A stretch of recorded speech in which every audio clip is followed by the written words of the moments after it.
day, everybody. It's Terry Mayo at Nerd Night News. We're coming with a Behind the Booth episode, and joining me today is Mr. Scott Lost. How you doing, Hey, what's Scott? up, buddy? How you doing? Pretty good. Well, I'm not gonna lie. I won't lie for YouTube. I am feeling a little under the weather, but nothing can stop me from talking about the second shift and seeing your lovely face again. Oh, he's so sweet. Thank you. Yeah, man, those colds, they linger, man. They do, man. I think it's a couple years of wearing a mask really degraded our immune system a little bit towards other things. So. Yeah, definitely. Like every time I do a convention, I'm like popping those like emergencies. Like just at the beginning of the day, I'm just like, all right, let's take care of this. End of the day, all right, let me have another one. Yeah, it's like you're going into battle. You got to prepare for. Oh yeah, you know, get the con crud. Nobody wants the con crud, so. Exactly. But we're not here to talk about immune systems or masks or anything like that. We are here to talk about you and your book. You have a book right now that's up on Kickstarter right now called The Second Shift. This is issue number 13. Is that right? 13, yeah. All right. Can you tell us a little bit about, I guess, just the arc of Second Shift and a full 3-hour synopsis from issue 1 to 12, and then we'll go. Yeah, man. It's minimum wage superheroes. So that's it. That's the whole point. Right, this particular, well, it's of course it's a little more complicated than that. People with normal 9-to-5s like you and I would have, and just kind of like mundane jobs. It's not glamorous like Peter Parker or Clark Kent, where they get to be a reporter or a photographer for a newspaper. It's like that's a glamorous job in a sense, and you can be a superhero and do your job at the same time. You're basically reporting on the stuff that you did while you were superheroing, and so they get a double dip a bit. And where my characters, it's like one works at a restaurant, one works at a SeaWorld type place, and one's a student, one works at a comic store. So they're not glamorous things that they're doing, they're jobs that they're stuck at for the most part and have to deal with, and then at night they get a superhero. So it's all about the balance of the normal 9-to-5 and then the superheroing at night. And it's very reminiscent of like the books that I read growing up. You know, it's like X-Men was amazing, they had great powers and all of that stuff, but for me personally, the thing I really liked about X-Men, the thing that brought me in, was the character development. Like getting to spend those quiet moments with those characters, learning about their personal lives. And then, you know, when they're in battle, it actually means a little bit more. You know, same with Peter Parker. It's just like, yeah, he's vulnerable and he has all this crap he's going through. And, you know, but he's got to do these other things. He's got to be a superhero. So for me, that's like really interesting. And that's something me and my writer, Ed, really focus on. You know, it's like half of the book is superheroing, half of the book is personal stuff. Yeah. No, I that's actually one of the things that I really attached to with your books. And as I was reviewing the pages for issue 13, that nostalgia started coming back from like the 90s era of Spider-Man, where there was half the book was Peter and MJ in their apartment and their relationship issues and everything that was going on. Because you're right. I mean, it gives you something to root for besides just the good guy wins at the end. So I love that. It's really awesome. Oh, thanks, man. I was so I was looking through the pages on the Kickstarter. And do you mind if I share your Kickstarter real quick? Yeah, of course, please do. Okay, so let me get in there if I can. And as you guys can tell by my my handle there, I'm very excited about this Kickstarter. I like it so much I have it up there twice. All right. So we have the Second Shift Dragon Skull and this image, Scott, that you came up with, man. How did you come up with this image for the that character, the cover? You know, it's interesting. It's a character that I drew years ago. I had just like this one image that I drew of this character, and I wasn't sure exactly what I was going to do with it.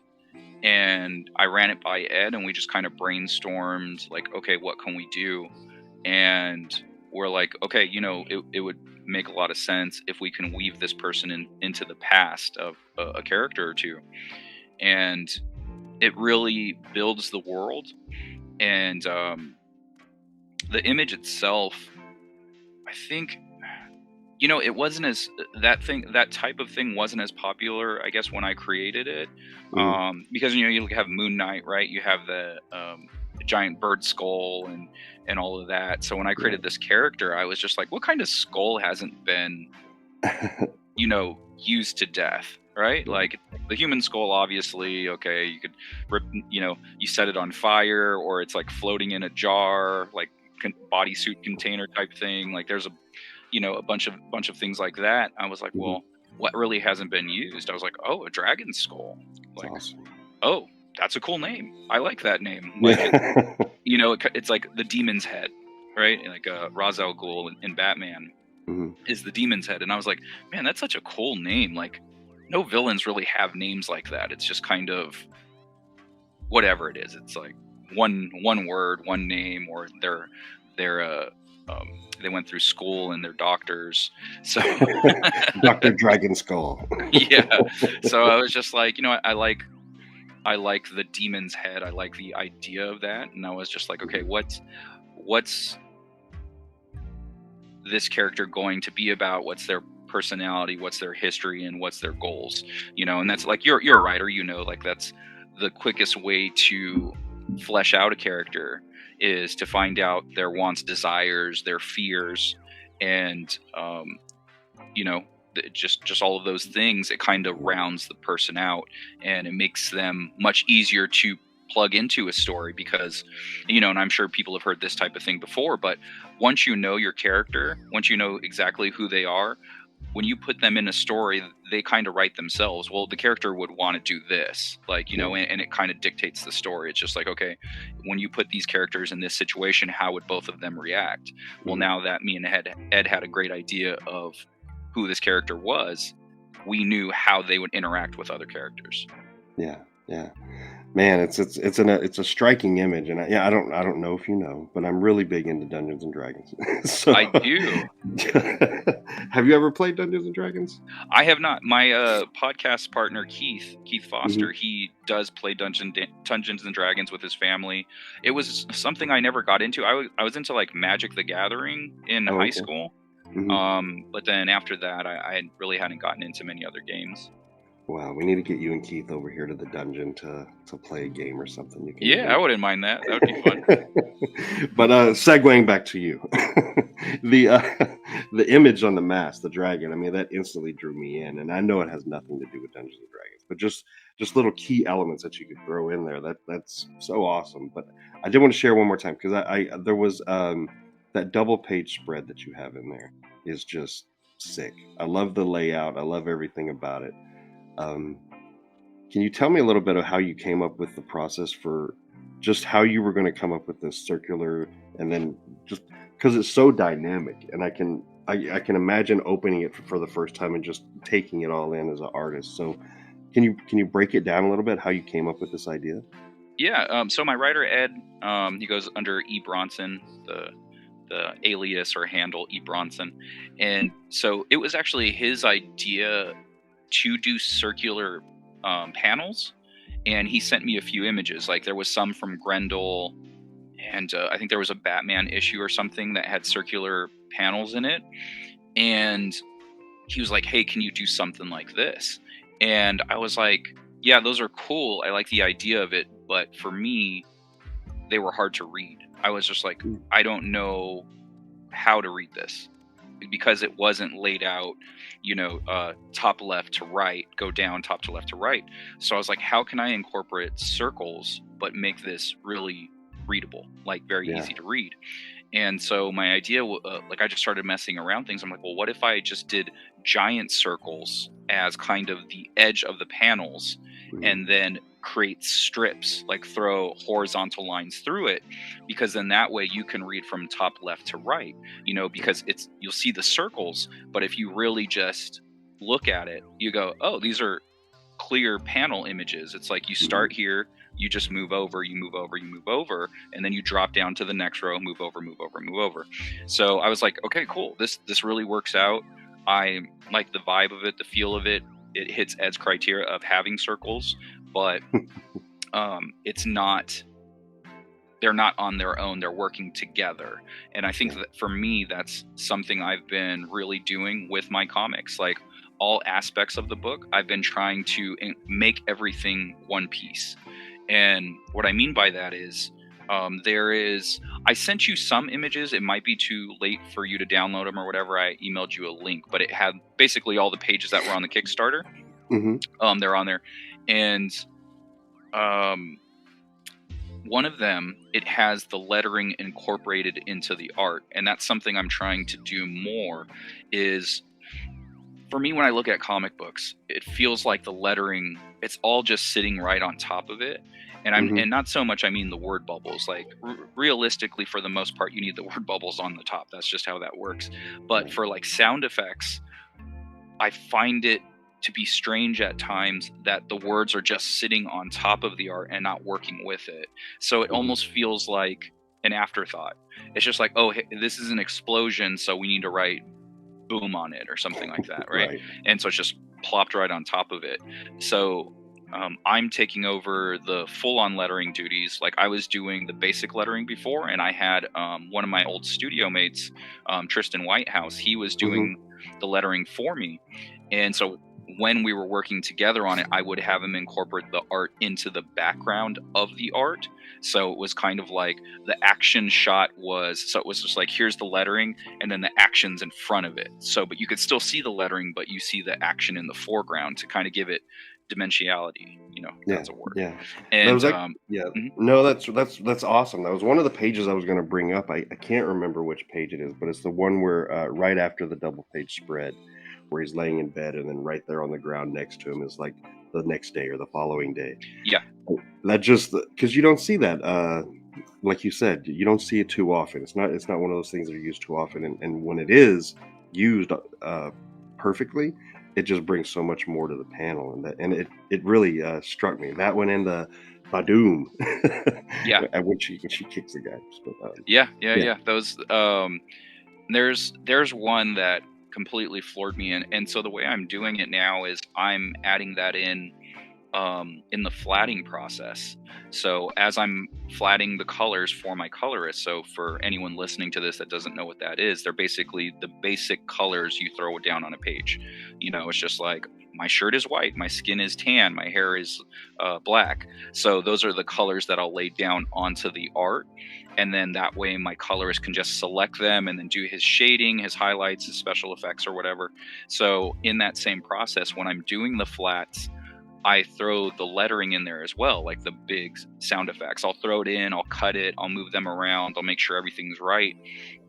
And at that point, when my colorist goes in and colors the art, he just colors the lettering too. Yeah. So and the benefit of that is he already knows what the palette's going to be for that page. So no matter what I throw down, he kind of does his own thing. Like he'll change the colors to match the mood that he's trying to set on that page. So it's like, after the fact I can go and do it, it would be the same, but it's easier for him, since he's choosing the colors on that page, to go, okay, well, if you're using like let's pick a color, purple, right? So what goes with purple? You can do like more cool colors around it. You can do some blues and stuff. Or if you just want to go opposite, you'd go probably orange or yellow or something like that. It has a nice contrast on the page.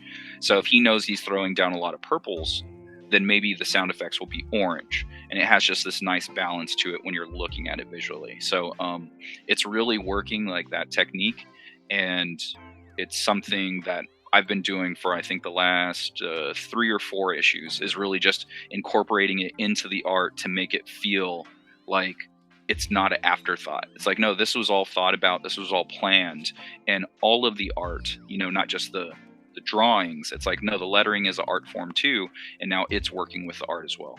Wow. That's something, man. It's when it's done right, like I said before, it just comes off like magic. Like, it's just so simple, but the way you break it down, there's so much that goes on, and so much thought and planning that goes into it, that I think people take advantage or take for granted when they're just flipping through a book. So yeah, there's a lot to comic book art that I didn't know. Like, if you guys pick up the first trade, there's a lot of work that needs, like, I look back and it's very cringy to me, a lot of the stuff that I did. But like, I was literally pro wrestling for 10 years, and then I stopped, and then I just started drawing this comic book. So it was like, I was training for this when I was a little kid, but that just meant drawing all the time and trying to draw comic books and come up with ideas, and that's where the second shift came from. But then I took a 10-year hiatus to do pro wrestling.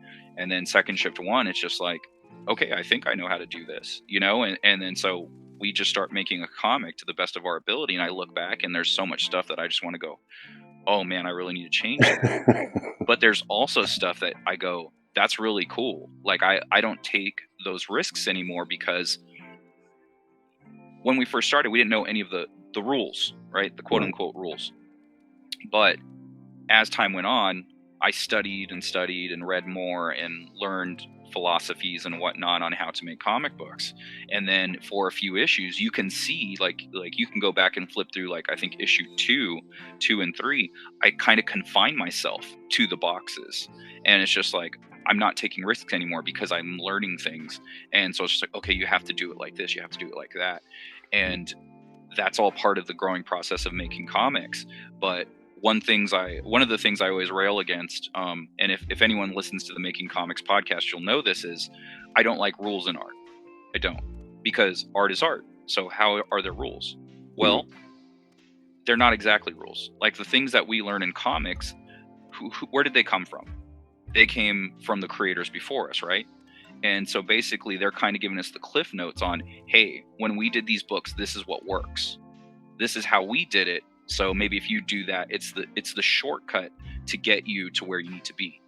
And which is fine. Like if you need to figure out how to do it first, and then you could break it down. It's just like, learn the rules so you can break them. And it's just like, it's true for the most part, except for the rules, because it's not rules. It's just like, these are guidelines. These are guidelines to help you to make comics that work, because they're tried and true.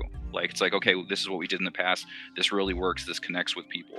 But once you learn them, then you can go, okay, what are the rules of my comics? Like, how am I going to make my books? Is this going to translate? And more than likely it will, as long as you've thought everything through.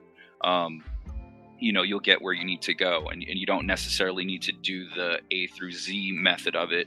You can start with Z. You can start with the end of the book and go, and this is how we got there. You know what I mean? And so that kind of thinking, I think, is really important when you're creating your books. Yeah. I do like to think of it more of as like a philosophy instead of a rule book, right? Like there's boundaries there, but they're so flexible. Definitely. Right. Yeah, and there's things in like the art page that I didn't know about either, and I just learned from artists over the years, just like from their YouTube channels, from interviews that they've done. And it's just like, there's directional devices in panels, and it's just like, wow, I've never even thought about that, because and the idea of it is the images in the panels direct you where you need to go. So if you're starting in the top left, like where you're supposed to, if you have the character looking off to the left, it kind of stalls the reader there, and like, wait, but there's nothing to the left. It's the first panel on the left. So why is this character facing left? So what you're supposed to do is have the character face right, because then what that does is it directs the reader's eye naturally to go to the right. Now, for me, I'm like, this is an added step, which is very cool, and it makes a lot of sense. And I do follow this rule, or this guideline, right? I do follow it because to me, in my brain, it makes sense. But the simple fact is, we all know how to read comics, because it's just like reading. You start left, you go right. So regardless of that character facing left, you're still going to go right. But what it does is it stalls you for a beat. It makes you stay there. And as opposed to, if you're trying to move people along quickly, then you direct them where you want to go, right? And then in the top left panel or top right panel, you have a character going like this, pointing down to the left. And I always fuck up on the reverse facing camera here. So like, so then you have the character gesturing down into the left. So that makes the reader go like this and then go down, like naturally. So they're just interesting things that you pick up when you're doing all this studying, and they're things that you didn't know. Like, just as a reader, it's like, I didn't know artists do that intentionally. Now, not all artists do this, because I don't think all artists know this, but some of the more educated ones do. And that's something like when people are asking me questions about making comics and how to do it, and they'll show me their pages, I'll give them critiques and I'll go, look, this is what's going on. If you flip this and do this, then you'll have a nice flow. You'll have this zigzag movement throughout the page, and it kind of corrects all that stuff. And you can Yeah. take the advice or you could leave it, but there's the advice. Right. Right. They may adopt it as one of their rules, or just leave it as a philosophy, right? Yeah, yeah, There and it's you okay. go. There you go. Well, you brought it up, so I did want to talk to you a little bit about you. You have a podcast called Making Comics, right? Making Comics podcast that you do with Keith. hmm Um, where can people find that at? Because I know that a lot of people. Well, you mentioned at the WonderCon that more and more people are starting to recognize maybe your voice from the podcast itself. Yeah, So yeah, where it's can pretty people cool. find that at? Anywhere you listen to podcasts, basically. So Apple, Stitcher, Spotify. Um, we do it through Anchor. So if you're just on the Anchor app itself, like we're there. So, but pretty much wherever you listen to your podcast, you could find it. Just Making Comics, and you'll see the thumbnail image of it. It looks like almost like an album cover. It's a Mm, perfect square with a white background, and then it says Making, like in a type, and then Comics, and it's like bubbled. And there's art within the word comics, so it's very easy to find.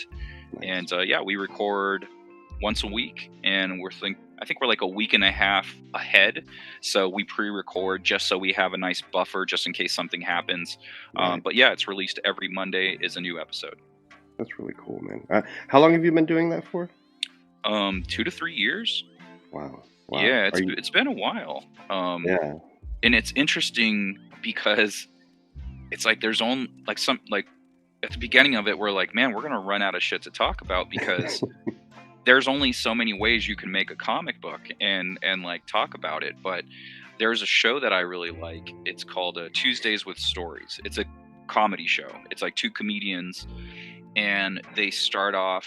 Well, the whole pod every week is them talking about what they did that week, comedy wise. They're like, oh yeah, I worked this show and this crazy stuff happened and blah blah blah, and they just kind of take turns talking. And I like both comedians equally, so I was like, oh, this is great. I love hearing these guys talk about their week and like all the wackiness that they get into. And I was like, there's not a comic related show that's kind of formatted that way, and I really like the format of that show. And what that does is give us something new to talk about every single week. It's like Hmm. we try to have a main topic, and for the most part we do. That's just like lettering, for instance, like this week's main topic is lettering, and we'll tell you stuff that we know about lettering, the pros and cons, the things to look out for, that type of thing. So but the first half of the show, maybe even the first 75% of the show, depending on how well it goes or how much stuff we have to talk about, we'll talk about our week. And what that happens is it triggers conversations about creating comics. So Hmm. the whole podcast more or less is about creating comics, but we find just through email, like people's responses and talking to people, is they really appreciate that part of it because it helps them stay motivated, because they hear us talking about new comic related shit every week. It's like we're me and Keith are very productive people in general. We're workhorses. We love to Right. work. Making comics is our passion, so there's always something for us to talk about because we're always doing things. And for some creators it's harder than others, and so the fact that we talk about creating every week, they say, hey, it's really inspiring to hear you guys talk about what you're doing, because then it makes me want to do things. And I'm like, that's perfect. Like, I love that. I'm glad it's helping you guys be more productive, and that just means we're getting more creators out in the world and doing things. And like you said, we had people at WonderCon come up and say, hey, I listened to the show, I love it, thank you so much, blah blah blah, and they pick up a book, and like, Hmm. for us, that's one of the most important things, because the podcast is completely free. We do not have a Patreon. Neither one of us have extra time to like dedicate to Patreon to like create extra content and stuff like that. So Right. it's just like, we're not going to do one of those, because we don't like, the way you could support us is buying our comic books, or if we're running a Kickstarter, buy our comic, donate to the project, because we don't want free money. We want to give you something back. We want to give you our books, because that's why we do this. We create comics because we love telling stories and we want people to read it.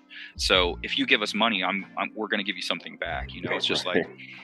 give you digital, however you want to back it. Just back it. Just show us support in one way or another, and it's great because the fans showed up and they did it. Like, I think every single person that came by and told us that they liked the show, they bought at least one book, and like, it's just so freaking cool. That is pretty cool, man. That's really awesome. Do you find it gives you some sort of sense of accountability to keep going with the podcast, as far as like you have that weight on your shoulders now of being that voice in comics to kind of help people along? So does it help with the accountability piece? Absolutely, yeah. And like I said, me and Keith, that's just who we are in general. But it motivates us even more to go, yeah, we need to stay on top of this, because once we stop doing stuff, then we have nothing to talk about every week, and then there goes all the work put into the podcast. And we're just having so much fun with it that it's just like, yeah, we don't really need to stop, because you and I will work every week and we'll have something to talk about every week. Now, as time goes on, it's harder and harder to find that main topic, because it's just like, okay, step one, the script, or the plot. And then, the next week we'll do the script, and then the next week we'll do thumbnails, and then we'll do the art, and then we'll do the flatting, and then we'll do the coloring, and then, so you go through the whole process, and like, we're like, crap, that was like a solid 8 weeks worth of stuff, but we got to the end of it now. So now what do we do? Okay. This most recent episode was, there are no small characters. Mm-hmm. And so without, like, just as a writer, what would you guess that's about? That there are no small, I would say the background characters, the secondary characters. Correct, yeah. The secondary, tertiary, those characters, again, going back to the very beginning of this episode, once you figure out who the character is, then they're going to go do their thing in the scene, and it's not really something you need to worry about. They'll write themselves. Right. So make sure your background characters are people too. Not saying you have to have a whole backstory of them. This is a funny thing Keith actually brought up, was all of the stuntmen that were in Mad Max Fury Road, they were all given a writer to talk about their character's backstory. Every single one of the war boys, every single one of the war boys had a history, had a life, had a family. And then so when they're in their scene, like, the stuntmen were like, we've never had anything like this. Like, now my character, like, I know my character's motivations and this and that. And so regardless if they were on the screen for like a split second or 30 seconds, they had a character. Now, I'm not saying to go that far, but the idea of that is very cool. It's just like, okay, well, like, if they're sitting in a dentist office, don't have them just sitting there doing nothing. One's checking their phone. A little kid is like haggling with the mom to buy something after, like that type of thing. So just have your characters in the background doing something, and not obviously to take focus away from your main characters, but don't just have them all standing around and doing nothing, because that's not what life is. Not everyone's just sitting there looking straightforward, not doing anything. Like, people do things, so make sure your characters in the background are doing things as well. So that was like a topic Keith came up with, and it's like, that's great. That's another week, that's another topic. It doesn't have to be 25 minutes on a subject, but as you guys can tell by this episode, I'm a talker, and so is Keith.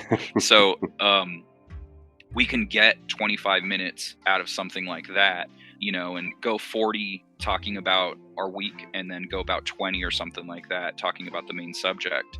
Right. So yeah, that's kind of the bulk of the episode. And then of course at the end we have a bullshit section. It's called Bringing the Bullshit, and it's basically whatever he and I want to talk about. So it's like, okay, we're both into basketball, so we'll talk basketball. We're both into collecting comics. He's into collecting records. So we'll talk about the stuff that we're doing that's kind of apart from the comics part of creating. But we're comic nerds, so a lot of that ends up being comic related stuff, but it's just not the process part. It's the fan side of it, the fan side of our lives, or us taking vacations and stuff like that, what we did, all the fun stuff we're doing. And for some people, that's the response has been like, I love when you guys talk about basketball. I don't watch it, but you guys seem very passionate about it, and it's very entertaining. It's just like, oh, okay, cool. Right. Because just like you were talking about the background characters, it gives you two people that are these podcaster comic creators a life. It gives you, you're the main character of your story, and that's how I guess Yes. phrase the exact same thing. But it Mhm. gives you that background on who you are. So I love that too. I love that too. Do Um, you have now? So this is something we talked about during the episode. Do you have secondary or tertiary characters that you created that ended up being a larger part of your story?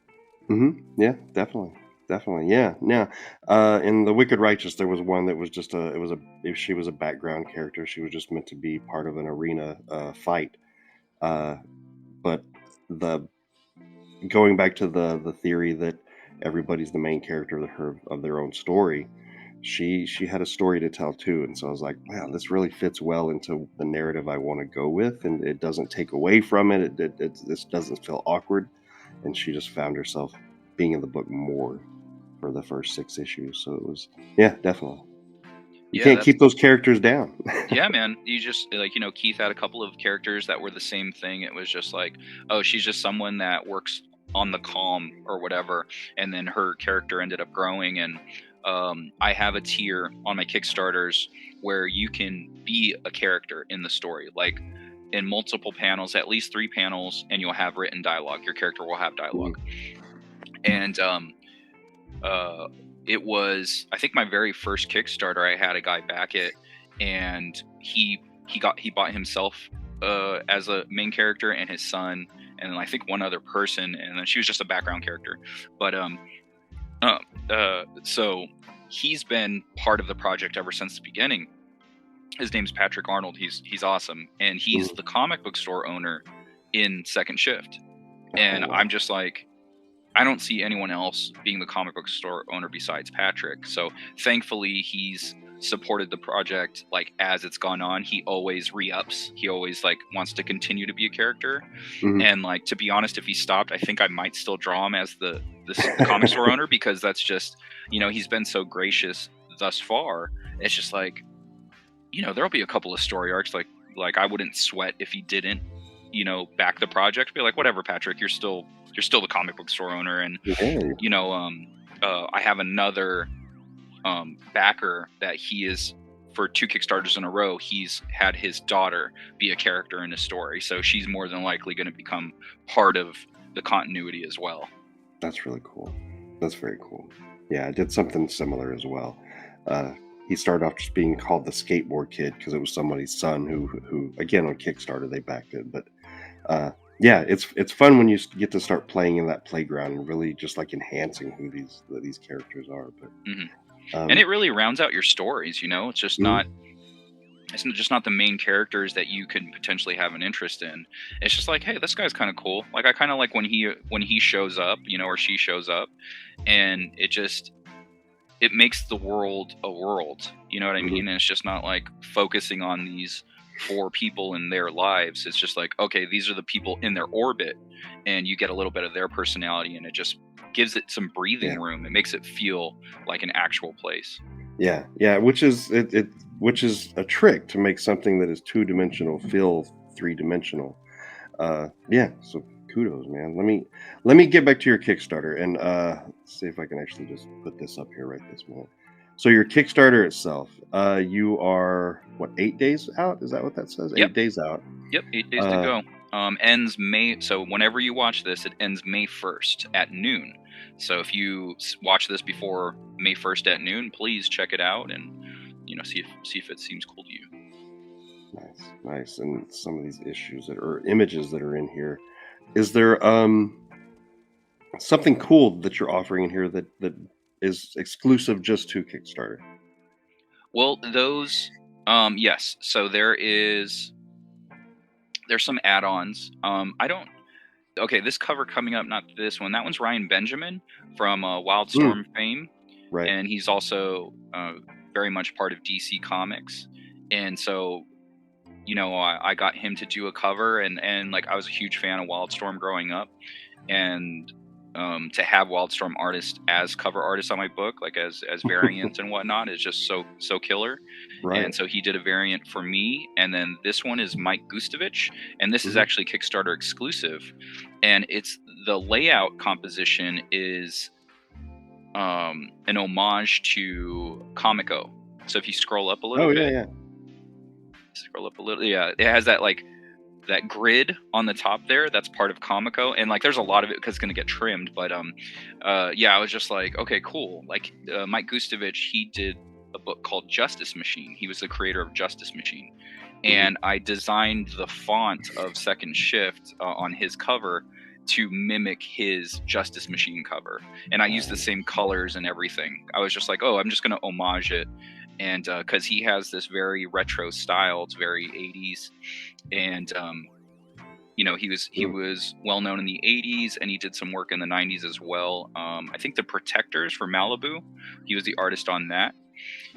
And so yeah, that's the Kickstarter exclusive cover. And then those add-ons right there, a bunch of them are Kickstarter exclusives. So the Bernie Mittens cover there, the Second Shift 12, and I have it written right under actually, where it says they're exclusives. So yeah, so if you back a tier and you want some Kickstarter exclusives, something that you'll only get on Kickstarter, you can do the add-ons and they'll be there.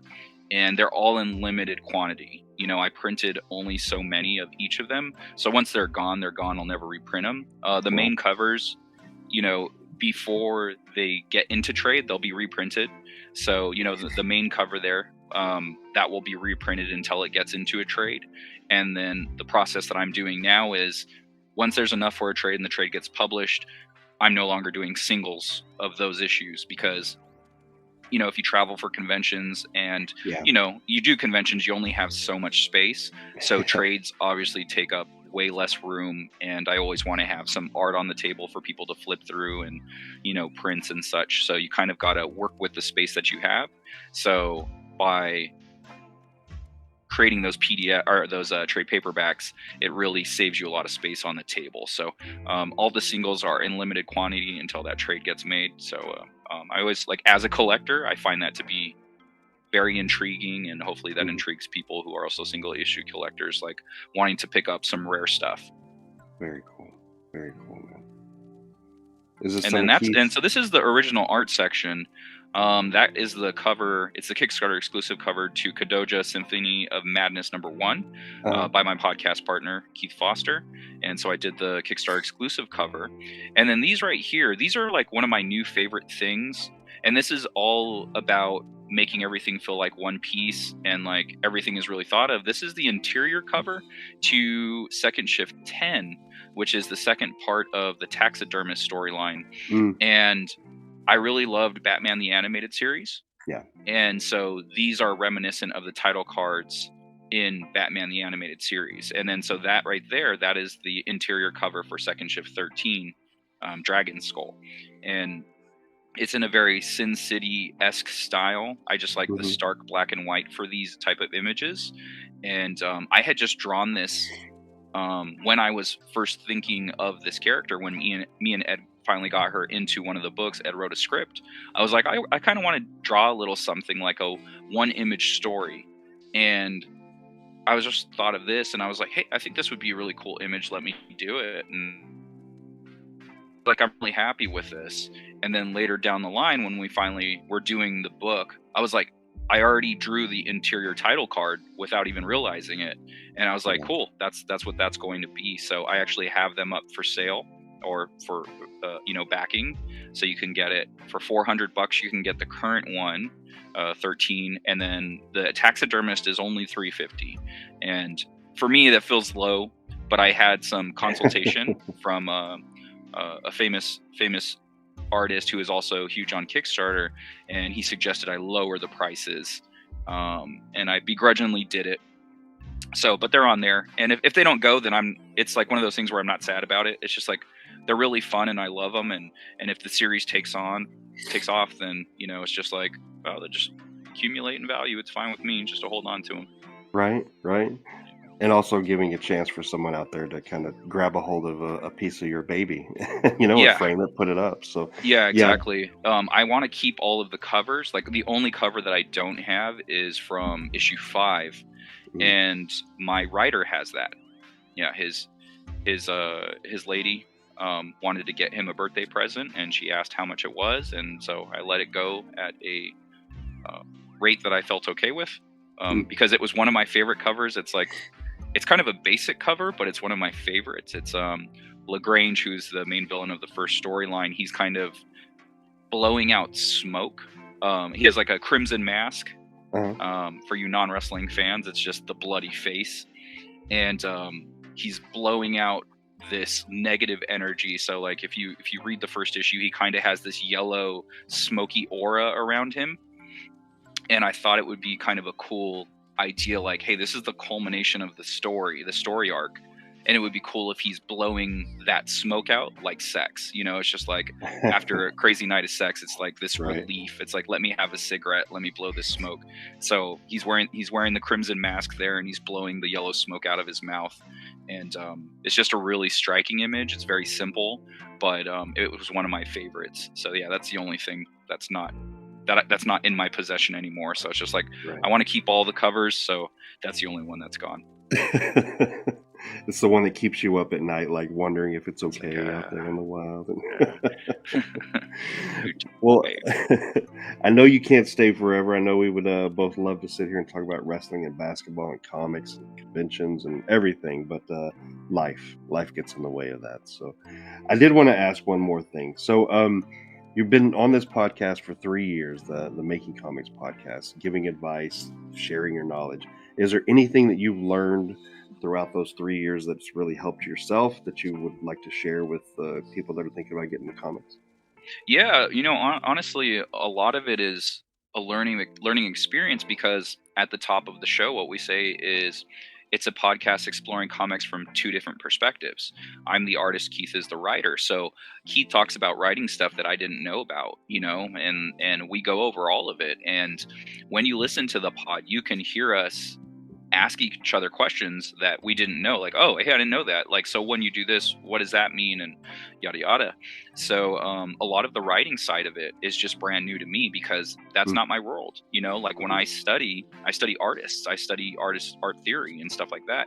So I'm not studying writing and how to do certain things, I remember one time Keith was over, he's having a couple of beers, and we have a ritual when he's in town. We'll go to SoCal Comics, that's our comic shop, and we'll go to Society, which is in the same parking lot as SoCal Comics. So we'll have a couple of beers, and he was talking to me about, I believe it was Tom King, and like how Tom King writes, and how he usually has a B, and sometimes a C plot going, and how he intersects them, and he goes, look, this is how he's doing it. And like, for me, I was like, what the hell? Like, this is witchcraft.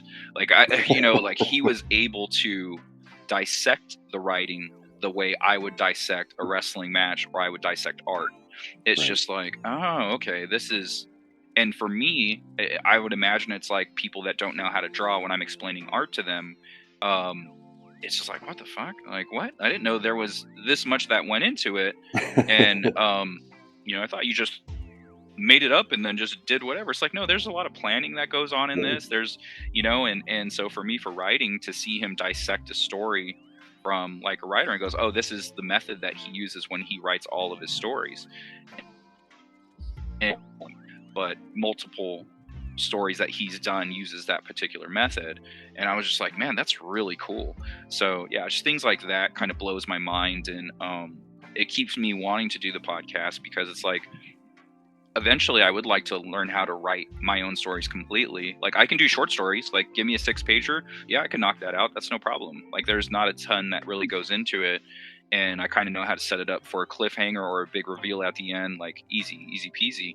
But Ed, the thing that he brings to the table is, like, if you read the first story arc of Second Shift, he has placed some elements of the taxidermist in the first story arc, and it's just like, we didn't pay that off until issue 9 and 10, but he's thinking about it way prior to that.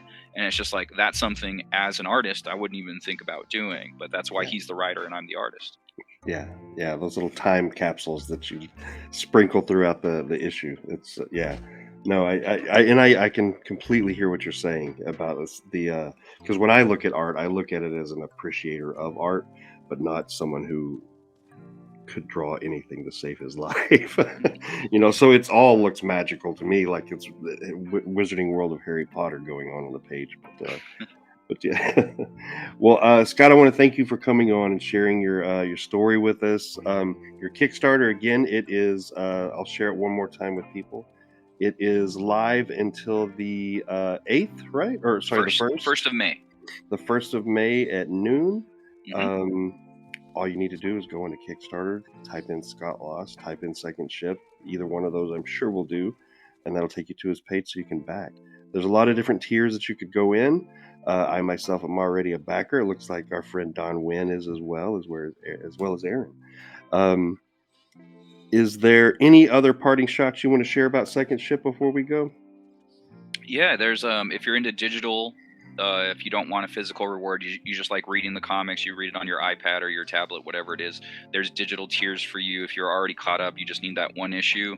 There's $5 gets you the single issue. But if you haven't read any of my books, I actually have a tier that's $20 and it's 20 comics. So that's $1 issue, and that includes the current one. So I find that to be a really good deal. And but if you're into the physical aspect of it, if you want the whole story, it's called the Second Shift Bundle. You get the first 2 trades and then the next 3 issues. And if you're into singles, just back to the standard tier for issue 13, and all of the other issues are on the add-on section. So you can just create your bundle that way. You can get all single issues that way. And since you're in the US, I don't charge extra for the shipping. It's a flat. It's like, when you do add-ons, like I've done this for other Kickstarter, I've looked at other Kickstarters and wanted to pick up the first issue or the second issue that I didn't have, and they'll charge you also more shipping. It's like, oh, well, here's an extra $1 for the shipping. And if you buy a run of it, like 12, like my series, that's 12 extra dollars on shipping. It's like, that's an insane amount of money. Right. But I'm already charging you $5 for the one issue. So it's just like, yeah, whatever. I'll eat the cost if you want to pick up the whole run a little bit. But for the most part, if you add 1 or 2 issues, it's the same price. It's like pennies.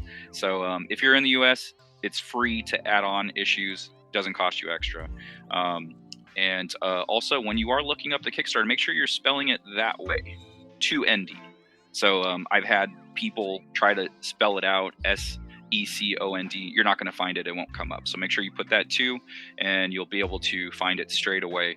And hope you guys decide to back it, because it's I think as creators, we all want our most recent issue to be our best issue, and I really feel like that this is my best work to date. Very cool. Very cool. All right, so get out there and back this book, guys. It is a great series. Scott's a great guy, and Accidental Aliens for life, right?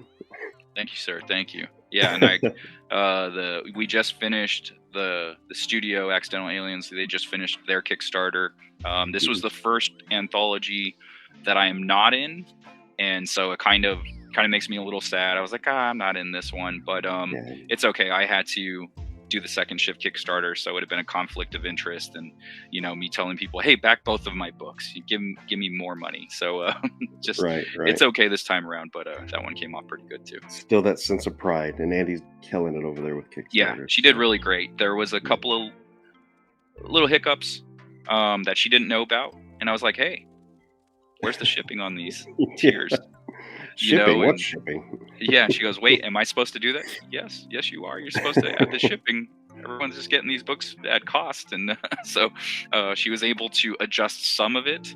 The international, I believe she was able to add on, thankfully, because that would have really murdered them cost-wise. Yeah. So, but yeah, it's all learning experience. She knows better for next time. And but overall, she did a really great job. Yeah. All right, Scott. It's been a pleasure, man. Enjoy your day, okay? Yeah, it was great talking to you. Great seeing you again, my friend. You too.